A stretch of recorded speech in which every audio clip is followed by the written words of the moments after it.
নমস্কার। আজকে সাপ্তাহিক রাশিফল নিয়ে আলোচনা করব। আজকে হচ্ছে আপনার 6 এপ্রিল টু 12 এপ্রিল। এই সপ্তাহ কিন্তু কিছু গ্রহ তার সিচুয়েশন চেঞ্জ করবে, আর খুব শীঘ্রই আপনার নববর্ষ আসছে, অর্থাৎ বাংলা নববর্ষ 1433 সাল। সেটা নিয়ে অলরেডি আপনাদের কাছে আমি কিন্তু কিছুটা উপস্থাপনা করেছি, অর্থাৎ চন্দ্রের বছর, বাংলা নতুন বছর।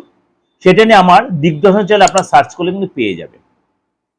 এর সাথে বলি, এই যে 6 তারিখ থেকে 12 তারিখ, 12 তারিখের মধ্যে 10 তারিখে কিন্তু যুবরাজ বুধ সে কিন্তু আপনার মীন রাশিতে প্রবেশ করবে। সুতরাং এই যে যুবরাজ বুধ মীন রাশিতে প্রবেশ করে, বুধ অ্যাকচুয়ালি মীন রাশিতে নিচস্থ হয়, কিন্তু কিছু কিছু রাশির জন্য কিন্তু এটা নিচভঙ্গ যোগ তৈরি করবে। সেটা আমি আলোচনা করব, বা বুধের ট্রানজিটে সেটা আলোচনা করবো, এখানে যে আলোচনা নাও করি। কারণ আপনাদের আমি একটা কথা অ্যাস্ট্রোইডে বলেছি, অ্যাস্ট্রোইডে এতটা ইন্টারেস্টিং সাবজেক্ট, কেউ আপনি অ্যাস্ট্রোইড জানেন, হয়তোবা আপনি জানেন না, আপনার শুনতে ভালো লাগে, হয়তো আপনি আপনার ডেট অফ বার্থটা জানেন না। আমি বারবার বলছি, আমার যারা আমার নিয়মিত ভিউয়ার্স, বা আপনি আজ প্রথম শুনছেন, স্ক্রল করতে হতে আমার প্রোগ্রামটা আপনি পেয়ে গেছেন। আমি বলি, আপনার ডেট অফ বার্থ জানার দরকার নেই, আপনার প্রোগ্রামটা শুনুন, আপনার প্রোগ্রামটা শুনুন। কিন্তু আপনার ডেট অফ বার্থ হয়তো আপনার জানা নেই, তাহলে ভাববেন বা কি করে আপনার রাশিটা বুঝবেন? তার জন্য কি করতে হবে? হাতটা দেখাতে হবে। আপনি হাতটা দেখাতে পারছেন, মনে হয় আপনি যার সাথে রিলেশনে আছেন, বা আপনি এমন কারো গোপন ভাবে তার রাশিটা জানতে, তার কেরিয়ার, তার ব্যাপারটাও জানতে চাইছেন। তার ফেসটা সেলফি তুলে পাঠিয়ে দিন, তার নামটা, যদি তার বাবা, মেয়ে যদি হয় মা, ছেলে যদি হয় বাবা, নামটা একটু দিয়ে দেবেন। একদম আপনি 95% আপনি প্রেডিকশনটা পেয়ে যাবেন, হাতের ছবি দরকার নেই, তার অজ্ঞাতেই আপনি পুরো ক্লিয়ারিটি আপনি পেয়ে যাবেন। ডেট অফ বার্থ দরকার নেই, হাতের ছবিটাও দরকার নেই, তার নামটা দরকার, বাবা মার নামটা দিতে পারেন, খুব ভালো, অতি উত্তম, না দিলেও ভালো, অসুবিধা নেই। এবং সাথে তার একটা সেলফি তুলে পাঠিয়ে দিন, আপনি পাবেনই পাবেন। অবশ্যই তার সাথে ফিসটা দিতে হবে। আবার আমি বলেছিলাম যে চন্দ্রের বছর 1433, সেটা নিয়ে আলোচনা করি, সেটা আপনি ভালো করে সার্চ করবেন। সেখানে কেন হবে, বা কেন যুদ্ধ দমন, কেন ঠান্ডা, বা কেন আপনার বন্যার ব্যাপার আসবে, কেন কালবৈশাখী বেশি হবে, কেন গরম বেশি পড়বে, কেন জলের বিপদ হবে বেশি। যেহেতু চন্দ্রের বছর, জলের বিপদ হবে বেশি কিছু কিছু রাশির জন্য, বি কেয়ারফুল ফর দিস। সেগুলো আপনি আমার রাশিফলে পেয়ে যাবেন। এবার বলি, এই সপ্তাহে, এই 6 থেকে 12, এই সপ্তাহে কিন্তু আপনার যেমনি বুধ কুম্ভ রাশি ছেড়ে মীন রাশিতে প্রবেশ করে, যেটা বললাম, অবশ্যই তাহলে সেখানে কি কি, মঙ্গল, বুধ, রবি আর শনি চতুর্গ্রহী যোগ তৈরি হচ্ছে। অলরেডি সেখানে ত্রিগ্রহী যোগ তৈরি হয়ে বসে আছে, মঙ্গল, রবি আর শনি। এরপর বুধ সেখানে গিয়ে চতুর্গ্রহী যোগ, ত্রিগ্রহীতে চতুর্গ্রহী যোগ তৈরি হবে। কেতু রয়েছে আপনার সিংহ রাশিতে, রাহু রয়েছে আপনার কুম্ভ রাশিতে, তাহলে আর বৃহস্পতি মার্গী হয়ে রয়েছে আপনার মিথুন রাশিতে। আর শুক্র কোথায় রয়েছে? শুক্র রয়েছে আপনার মেষ রাশিতে। একটু সেখানে মেষ রাশিতে শুক্র একটু চাপের হয়, খুব যে খারাপ তা না, আমি সেটা আলোচনা করি, সেটা আপনি জানতে পারবেন। আজকে আপনাকে বলবো এই সপ্তাহটা আপনার কেমন যাচ্ছে রাশি অনুযায়ী, আপনার রাশির জন্য কি অপেক্ষা করে। চলুন তো একটু আলোচনা করে নি। শরীর স্বাস্থ্য বলুন, আর্থিক জায়গাটা বলুন, কেরিয়ারের ক্ষেত্রে বলুন, ফ্যামিলি লাইফটা বলুন, চাকরির ক্ষেত্রে, বা সব রকমই ছোট ছোট আমি আপনাদের কাছে আলোচনা করব। প্রোগ্রামটা আপনি স্কিপ করে বেরিয়ে যাবেন না, কারণ আমি এরকম ছোট ছোট করে যেন আলোচনা করে আপনাদের সারাটা সপ্তাহে জানতে পারবেন। চলুন তাহলে আজকে আপনার রাশি কি বলছে। মকর রাশি। মকর রাশির এই সপ্তাহে কিন্তু আপনাকে একটু পরিশ্রমী হতে হবে, বা বিগত দিনগুলো যে আপনি পরিশ্রম করেছেন সেগুলো সেভাবে সাকসেস পাননি, আসেনি সেই জায়গাটা, আপনি কিন্তু সেই পরিশ্রমের ফল কিন্তু এই সপ্তাহে অনেকটাই আপনি পাবেন। যে সেক্টরে আপনি পড়াশোনা করুন, চাকরি করুন বা ব্যবসা করুন, আপনি সেই জায়গাটা কিন্তু আপনি পরিশ্রমের ফলটা পাবেন।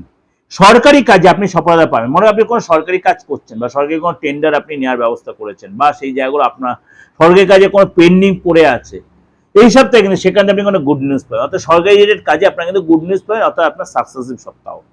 মার্কেটিং সাথে যারা জড়িত আছেন, পারচেজিং সেলিং সাথে জড়িত আছেন, কেনাবেচার সাথে যারা জড়িত আছেন, তারা কিন্তু এই সপ্তাহে আপনার পেপারে থাকবে। অর্থাৎ এই সপ্তাহে যারা মিডিয়া লাইনে জড়িত হয় তারা সাকসেস পাবেন। এই সপ্তাহে কিন্তু আর্থিক স্থিতি আগের চেয়ে বেটার হবে। আপনি মার্কেটে যে অর্থ পড়েছে সে অর্থ অনেকটাই তুলতে পারবেন, রিকভারি করতে পারবেন। লোকের সাথে যথেষ্ট ভালো সম্পর্ক তৈরি হবে, শেয়ার মার্কেটে আপনারা কিন্তু লাভবান হবেন। আপনাদের প্রোগ্রামটা কন্টিনিউ করার আগে একটু বলে নিই, তাহলে আপনাদের মানে যে কনফিউশনটা সেটা অনেকটাই কেটে যাবে। বলি অনেকেই বাস্তু নিয়ে অনেক কিছু বলছিলেন বা তন্ত্র নিয়ে। তন্ত্রটা হচ্ছে আমার রক্তে শিরায় আমার তন্ত্র। যারা আমাকে চেনেন দীর্ঘদিন ধরে তারা জানেন, আজ 29 বছর 30 বছর হতে চললো। দ্বিতীয় কথা, বাস্তু। বাস্তু যারা মানে ফ্ল্যাট সিস্টেমে আছে, ফ্ল্যাট কালচার আছেন বা শহরতলিতে রয়েছেন, যে কোনো জায়গায় ভেঙে করা সম্ভব নয়। ঈশান কোণ আর আপনার নৈরত কোণটা খুব টাফ, এই জায়গায় যদি ডিস্টার্ব থাকে বাস্তু। এবং অগ্নিকোণ আর বায়ুকোণ, এই চারটে কোণ আমাদের খুব চিন্তা ভাবনা করতে, কিন্তু আপনার সেই জায়গাগুলো খুব নেগেটিভ কিছু হয়ে যাচ্ছে, আপনার ডিমোলাইজ করতে হবে না, ভাঙতে হবে না। আপনি উইদাউট ডিমোলাইজড জাস্ট রেক্টিফিকেশন আপনি কিন্তু অনেকটাই ভালোভাবে কাটাতে পারবেন বাস্তুটাকে। আর তন্ত্র, তন্ত্র তো মানে মানে মারাত্মক পাওয়ারফুল জিনিস। খালি মৃত ব্যক্তিকে বাঁচানো ছাড়া অনেক কাজই করা যায়, কিন্তু কাউকে কুইক অ্যাকশনে কাউকে দেরি হয়। সেই শত্রু দমন বলুন, বশীকরণ বলুন, বিদ্বেষণ বলুন, আর আপনার সেই মানে কেউ কারোর প্রতি মানে সংসারে অশান্তি পরিবেশ তৈরি হচ্ছে, আইনি ঝামেলা জড়িত আছেন, বা মনে করেন আপনি বিয়ের ক্ষেত্রে ফ্যাক্টর হচ্ছে, প্রত্যেকটা ফ্যামিলিতে কিছু না কিছু আপনি একটা সাফার কিন্তু করছেন। কিন্তু ভাবছেন তন্ত্রমাতিক হয়, আলবাত হয়, আলবাত হয় তন্ত্রের কাজ। কারো তুরন্ত হয়, কারো যদি কোনো নেগেটিভ কেউ কিছু করে থেকে থাকে কোনো শত্রুরা, তাহলে একটু দেরি হয় সেটা কাটাতে, কিন্তু আলবাত হয়। যারা আমার সাথে দীর্ঘদিন আমার সাথে জুড়ে রয়েছেন তারা জানেন তন্ত্রে কি কাজ হতে পারে, কিন্তু আমার সাথে জুড়ে থাকতে হবে। তার জন্য কি করতে হবে? 8910973325 9433960106 আমাকে একটা কল করে নিতে হবে। আমি ধরি বা আমার সহকারী যেই ধরুক, আপনাকে প্রপার গাইড করে দেবে। চলুন তাহলে বাকিটা বলি। শেয়ারে যে টাকা লাগাবেন বা আপনার মনে করুন সাতটা জুয়া এসব কোনো ইন্টারেস্ট আছে আপনার মকর রাশির লোকেরা, যদি আপনি সেভাবে বুঝে শুনে এগোতে পারেন তাহলে কিন্তু এই সপ্তাহে আপনার লাভবান আপনি হবেন। অর্থাৎ শেয়ার, সাতটা জুয়া এখান থেকে লাভবান হয়, কিন্তু সেটা অবশ্যই আপনার নিজস্বতা বুঝার করে আপনি এগোতে পারেন, সেখানে আপনি সাকসেস পাবেন। বুঝে শুনে এগোবেন, পয়সা বুঝে শুনে লাগাবেন, তাহলে আপনি অর্থ লাভেন, নয় অর্থটা বেরিয়ে যেতে পারে। এই সাথে পরিবারের সাথে অনেকটা সময় পরিবারের কোনো শুভ কাজ হতে পারে, এবং এই সময় কিন্তু কোর্ট কাছারি মামলায় যদি থেকে আইনি ব্যাপার যে কিছু থেকে থাকে, অর্থাৎ আইনি কোনো ডেট পড়েছে এই সপ্তাহে, তাহলে কিন্তু আপনি সফলতা প্রাপ্তি হবে। আপনার পেপারে পুরো যদি মানে শেষের দিকে থাকে সেটা আপনার সাকসেসে আসবে বা পেপারে থাকবে আপনার।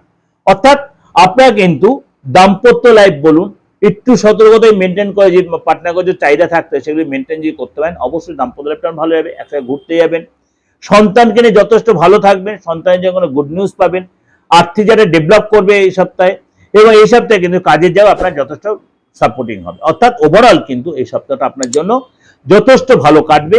শুধু আপনাকে কিন্তু পরিশ্রমী হতে হবে, হতাশা কাটাতে হবে, লেথার্জি কাটাতে হবে। এটা আপনাদের জন্য ওভারঅল একটা প্রেজেন্টেশন আমি দিলাম। অবশ্যই আপনাদের মিলছে বা মিলবে। ভালো লাগলে লাইক করবেন, শেয়ার করবেন। আপনার যত লোককে শেয়ার করবেন তত আমার প্রোগ্রামটা সকালে পৌঁছে যাবে। যোগাযোগ করতে হলে বুকিং নাম্বার বলে দেন, সেই নাম্বারে ফোন করবেন। নমস্কার, ভালো থাকবেন।